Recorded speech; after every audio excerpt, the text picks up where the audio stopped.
As we continue our back-to-school coverage, the department overseeing schools across Missouri has a new leader. Our Hannah Falcon sat down with the new commissioner who's got several challenges she plans to tackle.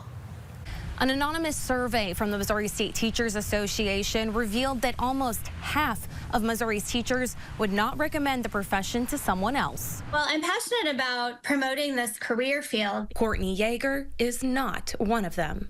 She works with the Parkway School District in the St. Louis area. She's part of the Spark program, introducing high school students to the education profession so that they might one day become a teacher too. I want every child to have a teacher who loves to be in the classroom.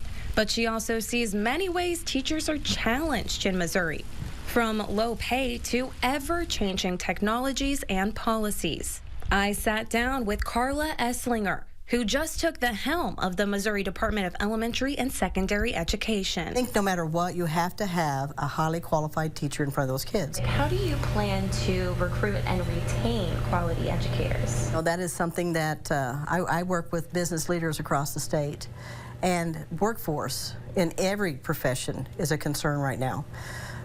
In education, it's even more so because we lost so many of our educators during the pandemic. Esslinger's top suggestions for improving recruitment and retention of teachers are better pay and better support from the community and school board.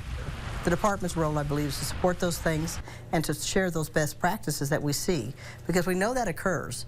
We just want to make sure that it occurs everywhere. Each year, Missouri is consistently one of the worst states when it comes to starting teacher salaries. But a recently passed law is raising that to $40,000. Yeager believes the state has some good programs in place, but hopes to see even more of an investment in the future. And I'm wondering if there could be some state initiatives, some additional scholarships coming from DESE to encourage students to stay in Missouri, get a great education and their degrees in Missouri, and then retain them by helping them to teach in Missouri. Esslinger hopes her experience as a lawmaker will help the department advocate for meaningful legislative change. Reporting in Jefferson City, I'm Hannah Falcon, First Alert 4.